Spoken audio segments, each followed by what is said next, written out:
जैसे ही भोर होती है, रमेश विशाल खेत की ओर चलता है। उसका चेहरा एक नए दिन के वादे से चमक रहा है।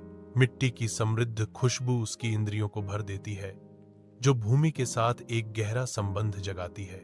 दृढ़ हाथों से रमेश अपने हल को उठाता है, अपने प्रेम के श्रम को शुरू करने के लिए तैयार।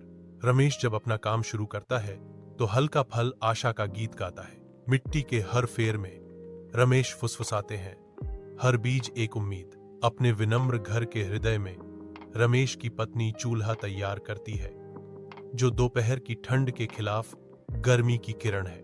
जैसे ही लकड़ी पकड़ती है, लपटें जीवन में उछलती हैं, जो आराम और पोषण का वादा करती हैं। बच्चे इकट्ठा होते हैं, उनकी आंखें आग की रोशनी के नृत्य को दर्शाती हैं, क्योंकि वे उत्सुकता से भोजन का इंतजार कर रहे हैं। कोमल आश्वासन के साथ रमेश की पत्नी घोषणा करती है, आज मैं आपके लिए दाल और चावल बनाऊंगी। अलाव के जलने से उनकी चेहरों पर छाया खेलती हैं, जिससे कमरा घर की खुशबू से भर जाता है। जैसे ही शाम ढलती है, रमेश नदी के किनारे पहुंचता है।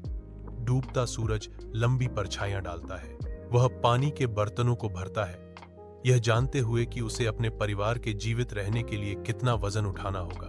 बर्तनों के भर जाने पर रमेश उन्हें सावधानी से संतुलित करता है, घर की यात्रा की तैयारी कर रहा है। पानी का वजन नीचे की ओर दबाता है, क्योंकि रमेश अपनी धीमी दृढ़ चाल शुरू करता है। आग के सूर्यास्त की पृष्ठभूमि के खिलाफ रमेश चलता है। उसका सिलहूट अटूट समर्पण का प्रतीक है।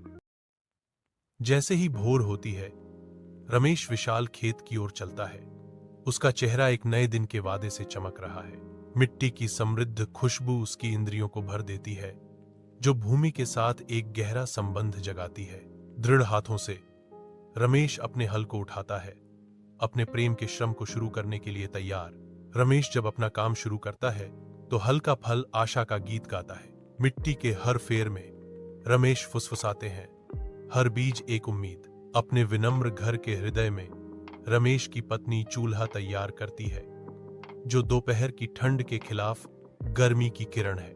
जैसे ही लकड़ी पकड़ती है, लपटें जीवन में उछलती हैं, जो आराम और पोषण का वादा करती हैं। बच्चे इकट्ठा होते हैं, उनकी आंखें आग की रोशनी के नृत्य को दर्शाती हैं, क्योंकि वे उत्सुकता से भोजन का इंतजार कर रहे हैं। कोमल आश्वासन के साथ रमेश की पत्नी घोषणा करती है, आज मैं आपके लिए दाल और चावल बनाऊंगी। अलाव के जलने से उनकी चेहरों पर छाया खेलती हैं, जिससे कमरा घर की खुशबू से भर जाता है। जैसे ही शाम ढलती है, रमेश नदी के किनारे पहुंचता है।